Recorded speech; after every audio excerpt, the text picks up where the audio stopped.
Excusez-moi, je reprends la parole sans l'autorisation de Nadia parce que je pense que c'est très important. Effectivement, vous allez partir en Palestine, mais vous devez savoir qu'il y en a d'ici à Bruxelles qui vont vous soutenir. J'ai demandé à Nadia de vous demander à tous des numéros de téléphone ou des mails de personnes qu'on peut contacter.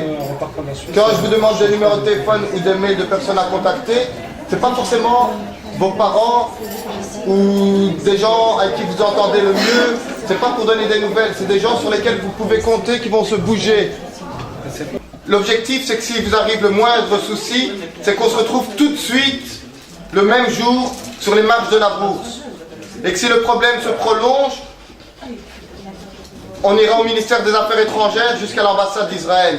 Et si vous en avez que un ou deux ici aujourd'hui, je laisse mon adresse email, n'hésitez pas à me les envoyer par email.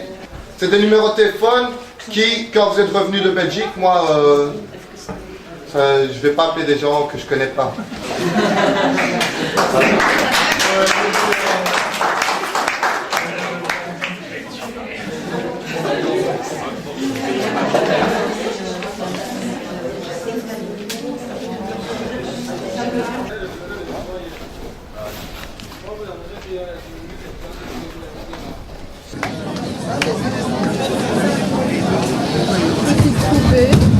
Comme quoi, on lui a donné un refus pour qu'il puisse aller acheter un autre billet. Moi, je ne sais pas pourquoi il a refusé, madame. Oui, mais vous ne savez pas, le comptoir 6 nous dit qu'ils ont eu des directives du gouvernement israélien qui demandent de ne nous pas laisser embarquer. Mais on demande un justificatif officiel, comme l'indique votre règlement sur le papier. Il n'y a pas possibilité d'avoir un justificatif, c'est quand même invraisemblable. Monsieur. On ne refuse l'embarcation, on ne m'a pas averti ni par courrier, par email, ni par téléphone que Suisse a annulé mon vol, parce que c'est Suisse qui a pris l'initiative d'annuler mon vol, sans prévenir le client, qui est moi en l'occurrence, je suis client. J'ai payé plus de 500 € mon billet. Donc Suisse a décidé d'annuler mon billet puisqu'ils ont eu des directives israéliennes. Et aujourd'hui, j'ai pas de justificatif. Et donc la dame qui représente Suisse refuse de me donner un justificatif. Vous devez donner un justificatif. Oui, mais moi, il me faut un justificatif. J'ai un billet pour embarquer dans l'avion. Comme ça, il peut prendre un autre billet. Et madame ferme tous les comptoirs. Mais on va bloquer tous les comptoirs. Montez dans l'avion. On va bloquer tous les comptoirs, c'est pas compliqué. Hein. Le droit de circuler est un droit universel. C'est arbitraire. Mais c'est invraisemblable. On est en Europe. Arbitraire. Et on est en Europe. Hein. On est en Europe, dans un pays européen. C'est pas normal. Hein, on est dans un pays européen. C'est quand même incroyable. Je suis pas fiché, j'ai pas de casier, je suis pas sur une liste quelconque, mais on me refuse l'embarquement à la demande des autorités israéliennes, donc on est plusieurs, et on n'a aucun motif pour justifier notre refus. Et on ne veut pas nous donner de justificatif, on ferme les guichets l'un après l'autre dès qu'on demande un justificatif. Vive l'Europe! La Belgique est occupée, les citoyens enfermés. La Belgique est occupée, les citoyens enfermés. La Belgique est occupée, les citoyens. Acceptable, hein? C'est incroyable qu'un État étranger peut décider quels passagers peuvent prendre l'avion en Europe. Est-ce que ça vous donne un avant-goût de ce qui pourrait vous attendre là-bas? Ah oui, certainement. Hein, ils sont prêts à nous accueillir avec tous les moyens sécuritaires possibles. Donc ce sera très difficile à y entrer. Mais on est nombreux. On va faire toute la pression possible pour pouvoir entrer. Alors dans certains sites israéliens, on dit que vous êtes en fait les moutons de la communauté musulmane qui vous manipule et qui vous envoie en tant que bouclier humain. Ça c'est rigolo. Hein, donc il n'y a aucune raison pour dire ça. Nous sommes un groupe très mixte de différentes religions ou non religieux. Moi, je ne suis pas religieux, mais on est tous des gens qui trouvent que la Palestine est occupée illégalement et qu'il faut arrêter cette occupation le plus vite possible et qu'il faut mobiliser le maximum possible de gens pour s'y opposer. Et c'est ça qu'on fait. En même temps, on fait connaissance avec les Palestiniens sur leur terrain pour mieux témoigner ce qui se passe sur place. Et c'est ces deux choses qu'on veut faire. Et quand Israël dit qu'elle se sent agressée par vos actions, qu'est-ce que vous répondez à ça? Aucune raison pour se sentir agressé. On va d'abord suivre un programme d'échange avec des organisations palestiniennes qui sont déjà très fort isolées parce qu'ils n'ont presque pas le droit de quitter leur pays. Donc on va simplement les temporairement libérer de leur isolation en étant avec eux pour un certain moment. En même temps, on peut participer à leurs actions qui pourraient être culturelles, agriculture, on va probablement planter des oliviers, mais probablement aussi il y aura des actions de protestation contre l'occupation. Et là, puisqu'on est avec eux, on va aussi participer à ce type d'action. On va aller expliquer aux passagers de Swissair ce qui se passe. Mesdames, messieurs, Messieurs qui prenaient le vol de Swissair, sachez qu'on est là parce qu'on a été refusé d'embarquer par des directives. Israël a refusé qu'on embarque sur les vols Swissair sans justificatif. Le ministère israélien a donné une liste noire de personnes qui n'ont pas le droit d'emprunter Swissair. Donc le blocus de la Palestine s'applique aux portes de l'Europe. Aux portes de l'Europe, on applique les consignes israéliennes. Voilà, mesdames, messieurs, faut savoir, la compagnie que vous empruntez, la compagnie Swissair, ne respecte pas les droits de l'homme. Sachez-le, quand vous payez Swissair, Swissair ne respecte pas les droits de l'homme. si les passagers refusent de s'asseoir, le pilote de bord peut refuser de voler. Nous demandons la solidarité de tous les passagers de Swissair. Complice! Complice!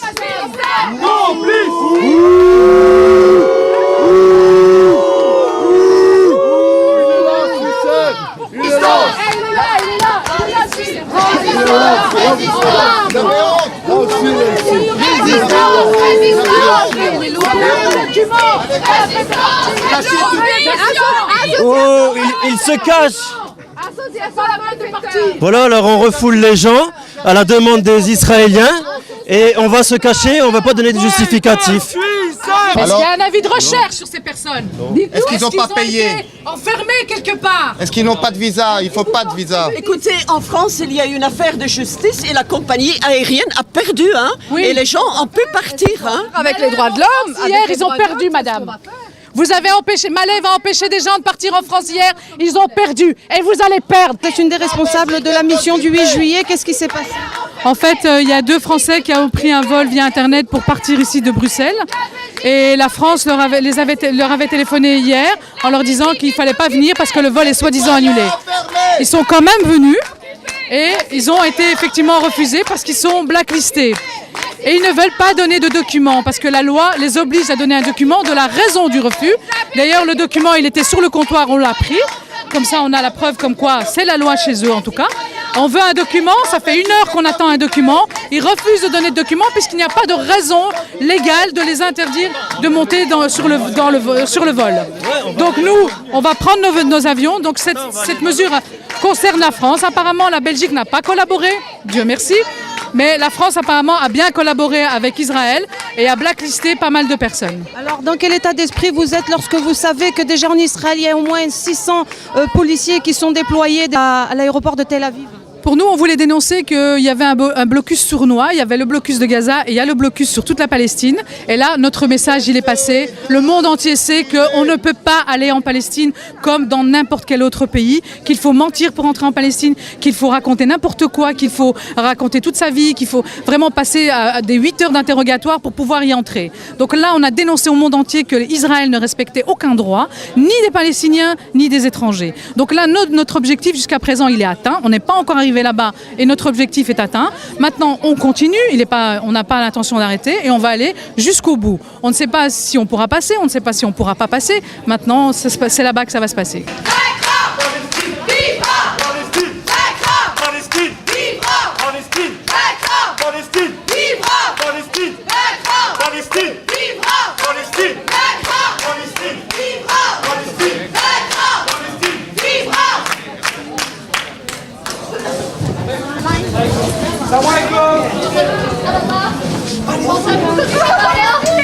On espère qu'avec le soutien des gens et puis comme on est en nombre, que tout se passera bien et que tout le monde sera raisonnable. Et voilà.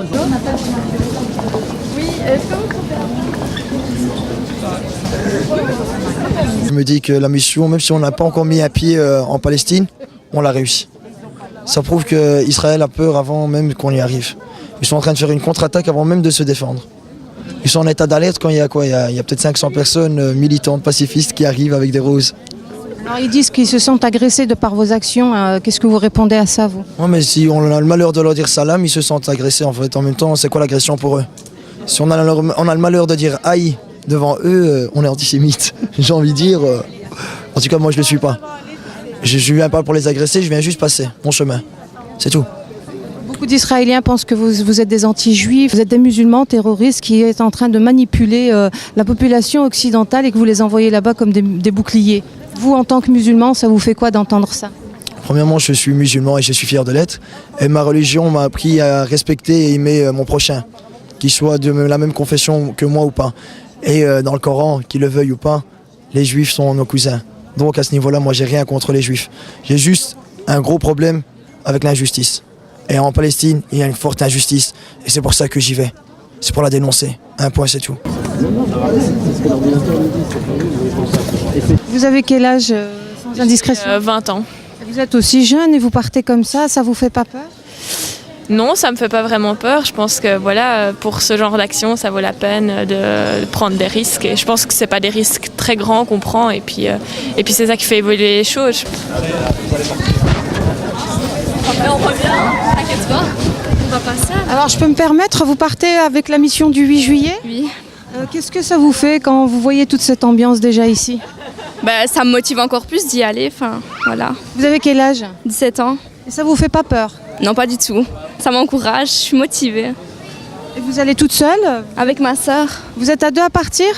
Quand vous savez qu'il y a quand même assez d'agitation là-bas, que vous risquez vos vies, vous partez avec une crainte ou vous partez battante? Moi, je suis tranquille. C'est pour mes frères, musulmans et musulmanes, donc j'ai aucun souci à me faire. Je sais pas comment vous expliquer. Vous partez pour la solidarité palestinienne? Surtout, oui.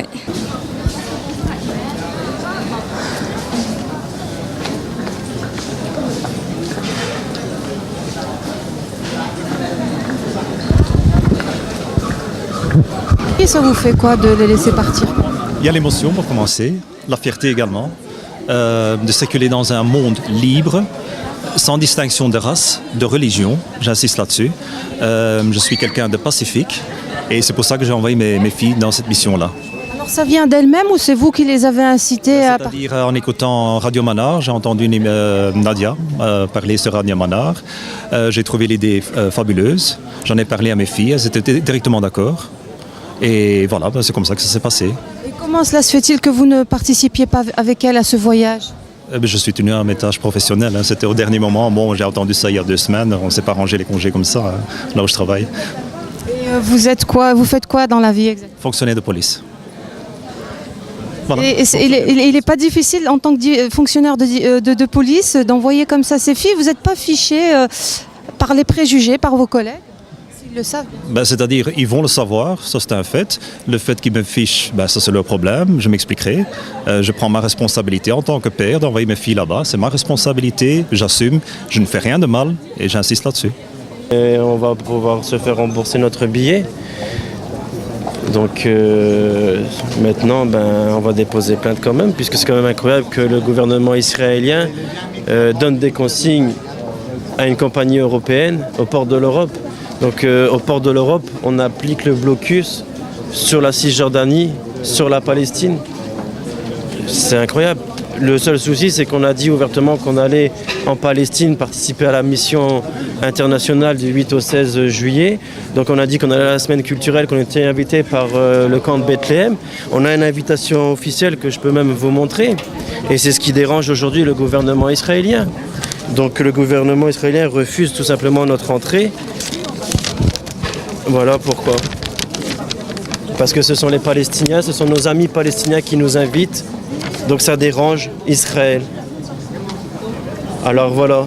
Donc après on se demande qui est la démocratie du Moyen-Orient, qui se dit démocratie du Moyen-Orient, qui veut la paix. On le voit qui veut la paix. Nos amis palestiniens nous invitent, on n'a pas le droit d'y aller. Après on dit qu'on veut la paix. Swissair reçoit les instructions du ministère israélien de ne pas embarquer. Ce qui est très fort. Des raisons. Parce que Swissair reconnaît qu'ils reçoivent les instructions du gouvernement israélien. On est en Belgique ici, on n'est pas. Alors je pensais que moi je me suis trompé tout à l'heure, je pensais qu'il était marqué Elal. S'il serait marqué Elal, je comprendrais. Bon, qu'il y a une compagnie israélienne. Une minute. Oui. Mais là je comprends pas trop quoi, mais bon. Enfin j'ai compris. On veut pas la paix de toute façon en Palestine et on n'a pas le droit d'aller voir nos amis palestiniens tout simplement. Alors est-ce qu'il y en a beaucoup comme vous qui ont été aussi privés de ce voyage, Donc qui ont eu des annulations de vol? Sur Bruxelles, donc on est 3 personnes venant de France qui avons été refusées. Donc je pense surtout parce que la mission a été très accentuée en France, où il y a plus de 350 participants français et où la communication en France a été vraiment exceptionnelle et depuis 6 mois. Voilà, je pense que c'est ça qui dérangeait aussi, donc, parce qu'aujourd'hui il n'y a que les Français qui sont pénalisés, les Belges sont en petite 60.